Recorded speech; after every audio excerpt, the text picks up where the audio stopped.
Vivian Mary Hartley, later known as Vivien Leigh, was an English stage and film actress. She won 2 Academy Awards for Best Actress for her performances as Southern Belle, Scarlett O'Hara in Gone with the Wind, and Blanche DuBois in the film version of A Streetcar Named Desire, a role she had also played on stage in London's West End in 1949. She also won a Tony Award for her work in the Broadway version of Doverish. After her drama school education, Leigh appeared in small roles in 4 films in 1935 and progressed to the role of heroine in Fire Over England. Lauded for her beauty, Leigh felt that it sometimes prevented her from being taken seriously as an actress. Despite her fame as a screen actress, Leigh was primarily a stage performer. During her 30-year stage career, she played roles ranging from the heroines of Noel Coward and George Bernard Shaw comedies to classic Shakespearean characters such as Ophelia, Cleopatra, Juliet, and Lady Macbeth. Later in life, she played character roles in a few films.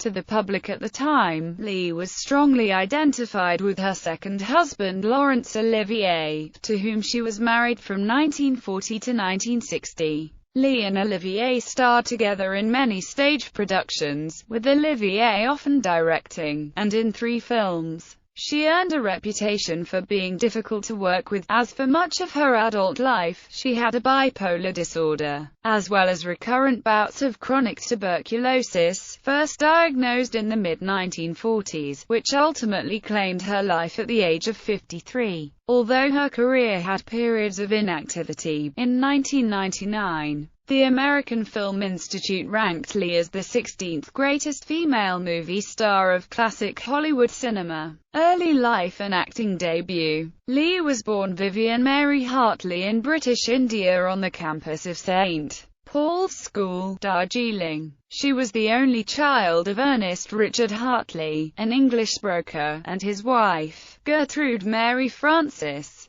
Her mother, a devout Roman Catholic, may have been of Irish and Parsi Indian ancestry. Ernest and Gertrude Hartley were married in 1912 in Kensington, London. In 1917, Ernest Hartley was transferred to Bangalore as an officer in the Indian Cavalry, while Gertrude and Vivian stayed in Uttarakhand. At the age of 3, young Vivian made her first stage appearance for her mother's amateur theatre group, reciting Little Bo Peep. Gertrude Hartley tried to instill an appreciation of literature in her daughter and introduced her to the works of Hans Christian Andersen, Lewis Carroll and Rudyard Kipling, as well as stories of Greek mythology and Indian folklore. At the age of 6, Vivian was sent by her mother to the Convent of the Sacred Heart, then situated in Roehampton, southwest London. From Loreto Convent, Darjeeling. One of her friends there was future actress Maureen O'Sullivan, 2 years her senior, to whom Vivian expressed her desire to become a great actress. She was removed from the school by her father, and traveling with her parents for 4 years, she attended schools in Europe, notably in Dinard,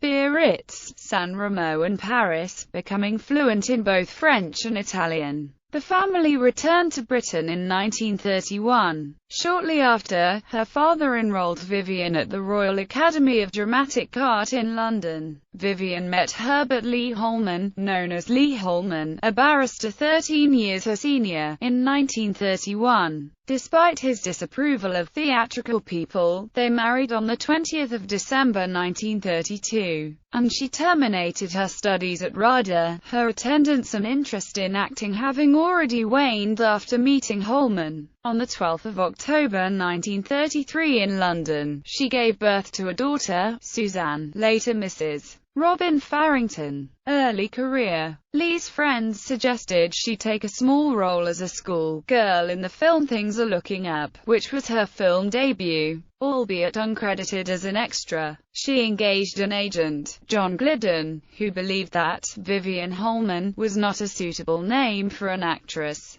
After rejecting his many suggestions, she took Vivien Leigh as her professional name. Glidden recommended her to Alexander Korda as a possible film actress, but Korda rejected her as lacking potential. She was cast in the play The Mask of Virtue, directed by Sidney Carroll in 1935, and received excellent reviews, followed by interviews and newspaper articles. One such article was from the Daily Express, in which the interviewer noted, "A lightning change came over her face," which was the first public mention of the rapid changes in mood which had become characteristic of her. John Betjeman, the future poet laureate, described her as the essence of English girlhood. Korda attended her opening night performance, admitted his error, and signed her to a film contract. She continued with the play, but, when Korda moved it to a larger theatre, Leigh was found to be unable to project her voice adequately or to hold the attention of so large an audience, and the play closed soon after. In the play Bill, Carroll had revised the speaking of her first name to Vivian. In 1960, Leigh recalled her ambivalence towards her first experience of critical acclaim and sudden fame, commenting,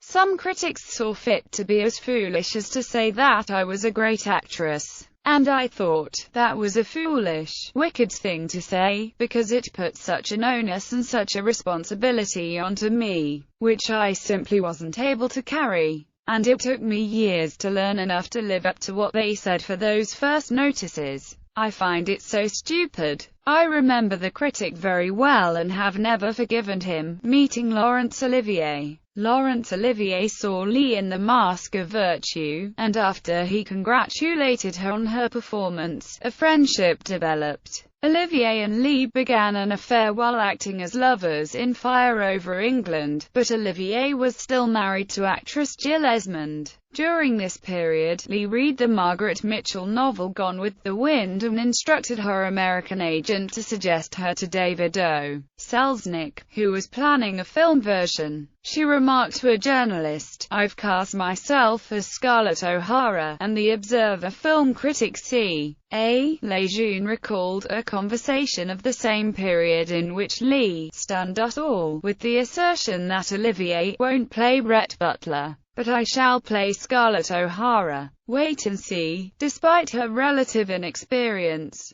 Leigh was chosen to play Ophelia to Olivier's Hamlet in an Old Vic theatre production staged at Elsinore, Denmark. Olivier later recalled an incident when her mood rapidly changed as she was preparing to go on stage. Without apparent provocation, she began screaming at him, before suddenly becoming silent and staring into space. She was able to perform without mishap, and, by the following day, she had returned to normal with no recollection of the event. It was the first time Olivier witnessed such behavior from her. They began living together, as their respective spouses had each refused to grant either of them a divorce. Under the moral standards then enforced by the film industry, their relationship had to be kept from public view. Leigh appeared with Robert Taylor, Lionel Barrymore and Maureen O'Sullivan in A Yank at Oxford, the first of her films to receive attention in the United States. During production, she developed a reputation for being difficult and unreasonable, partly because she disliked her secondary role but mainly because her petulant antics seemed to be paying dividends.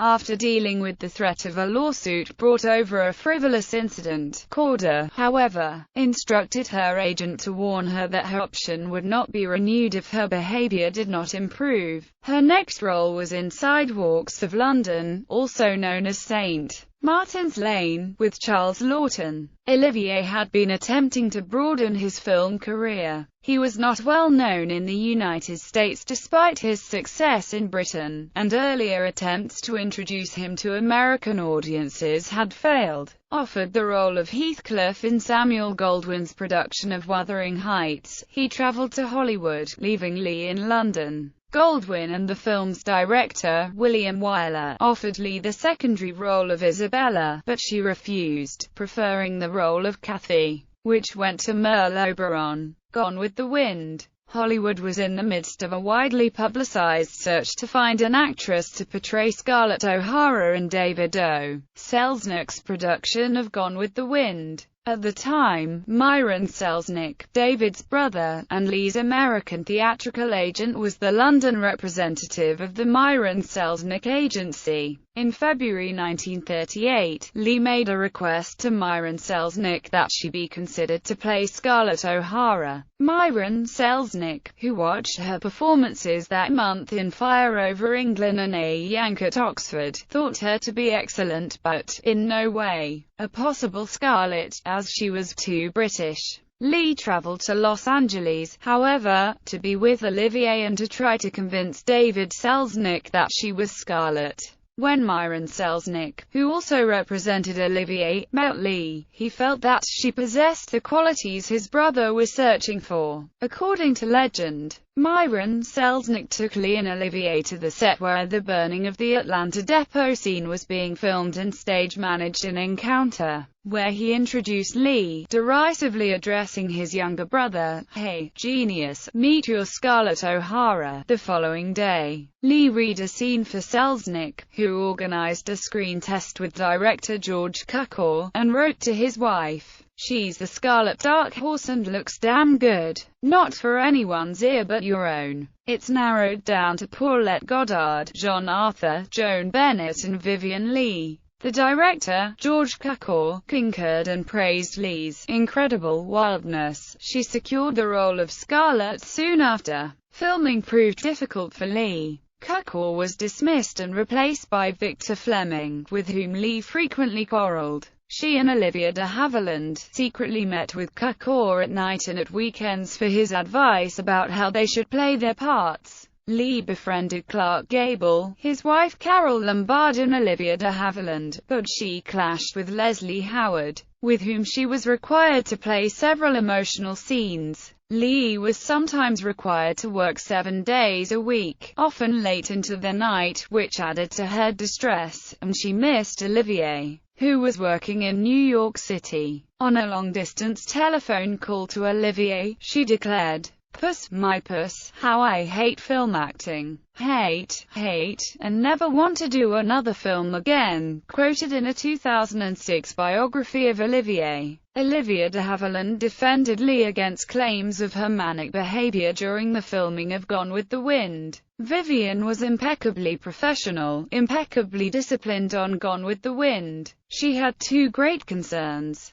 doing her best work in an extremely difficult role and being separated from Larry, Olivier, who was in New York. Gone with the Wind brought Leigh immediate attention and fame, but she was quoted as saying, "I'm not a film star, I'm an actress. Being a film star, just a film star, is such a false life. Live for fake values and for publicity. Actresses go on for a long time and there are always marvelous parts to play." The film won 10 Academy Awards, including a Best Actress award for Leigh, who also won a New York Film Critics Circle Award for Best Actress. Marriage and early joint projects. In February 1940, Jill Esmond agreed to divorce Olivier, and Leigh Holman agreed to divorce Leigh, although they maintained a strong friendship for the rest of Leigh's life. Esmond was granted custody of Tarquin, her son, with Olivier. Holman was granted custody of Suzanne, his daughter, with Leigh. On the 31st of August 1940, Olivier and Leigh were married at the San Isidro Ranch in Santa Barbara, California, in a ceremony attended only by their hosts, Ronald and Benita Coleman, and witnesses, Katharine Hepburn and Garson Kanin. Leigh had made a screen test and hoped to co-star with Olivier in Rebecca, which was to be directed by Alfred Hitchcock with Olivier in the leading role. After viewing Leigh's screen test, David Selznick noted that, "She doesn't seem right as to sincerity or age or innocence," a view shared by Hitchcock and Leigh's mentor, George Cukor. Selznick observed that she had shown no enthusiasm for the part until Olivier had been confirmed as the lead actor, so he cast Joan Fontaine.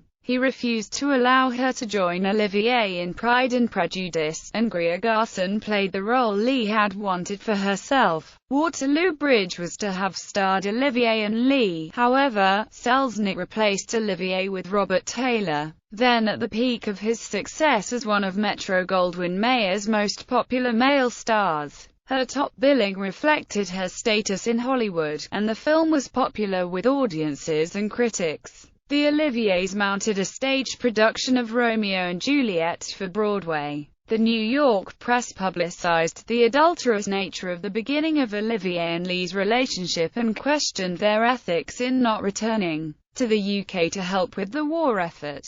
Critics were hostile in their assessment of Romeo and Juliet. Brooks Atkinson for The New York Times wrote, "Although Miss Leigh and Misty Olivier are handsome young people, they hardly act their parts at all." While most of the blame was attributed to Olivier's acting and direction, Leigh was also criticized, with Bernard Gribanier commenting on the thin, shop-girl quality of Miss Leigh's voice. The couple had invested almost all of their combined savings of $40,000 into the project, and the failure was a financial disaster for them. The Oliviers filmed That Hamilton Woman with Olivier as Horatio Nelson and Leigh as Emma Hamilton, with the United States not yet having entered the war. It was one of several Hollywood films made with the aim of arousing a pro-British sentiment among American audiences. The film was popular in the United States and an outstanding success in the Soviet Union. Winston Churchill arranged a screening for a party that included Franklin D. Roosevelt and, on its conclusion, addressed the group, saying, "Gentlemen, I thought this film would interest you, showing great events similar to those in which you have just been taking part." The Oliviers remained favorites of Churchill, attending dinners and occasions at his request for the rest of his life, and, of Leigh, he was quoted as saying, "By Jove, she's a clinker." The Oliviers returned to Britain, and in 1943, Leigh toured through North Africa as a part of a review for the armed forces stationed in the region. Leigh performed for troops before falling ill with a persistent cough and fevers. In 1944 she was diagnosed as having tuberculosis in her left lung and spent several weeks in hospital before appearing to have recovered. Leigh was filming Caesar and Cleopatra when she discovered she was pregnant, then had a miscarriage. Leigh temporarily fell into a deep depression that hit its low point, with her falling to the floor, sobbing in an hysterical fit. This was the first of many major bipolar disorder breakdowns. Olivier later came to recognize the symptoms of an impending episode: several days of hyperactivity followed by a period of depression and an explosive breakdown, after which Leigh would have no memory of the event, but would be acutely embarrassed and remorseful. With her doctor's approval, Leigh was well enough to resume acting in 1946. Starring in a successful London production of Thornton Wilder's The Skin of Our Teeth, but her films of this period, Caesar and Cleopatra and Anna Karenina, were not great commercial successes. All British films in this period were adversely affected by a Hollywood boycott of British films. In 1947 Olivier was knighted and Leigh accompanied him to Buckingham Palace for the investiture. She became Lady Olivier. After their divorce, according to the style granted to the divorced wife of a knight, she became known socially as Vivien, Lady Olivier. By 1948 Olivier was on the board of directors for the Old Vic Theatre, and he and Leigh embarked on a 6-month tour of Australia and New Zealand to raise funds for the theatre. Olivier played the lead in Richard III and also performed with Leigh in The School for Scandal and The Skin of Our Teeth. The tour was an outstanding success and, although Leigh was plagued with insomnia and allowed her understudy to replace her for a week while she was ill, she generally withstood the demands placed upon her, with Olivier noting her ability to charm the press. Members of the company later recalled several quarrels between the couple as Olivier was increasingly resentful of the demands placed on him during the tour. The most dramatic altercation occurred in Christchurch, New Zealand, when her shoes were not found and Leigh refused to go on stage without shoes. An exhausted and exasperated Olivier screamed an obscenity at her and slapped her face, and a devastated Leigh slapped him in return, dismayed that he would hit her publicly. Subsequently, she made her way to the stage in borrowed pumps, and in seconds, had dried her tears and smiled brightly on stage. By the end of the tour, both were exhausted and ill. Olivier told a journalist, "You may not know it, but you are talking to a couple of walking corpses." Later, he would observe that he lost Vivian in Australia. The success of the tour encouraged the Oliviers to make their first West End appearance together, performing the same works with one addition. Antigone, included at Leigh's insistence because she wished to play a role in a tragedy.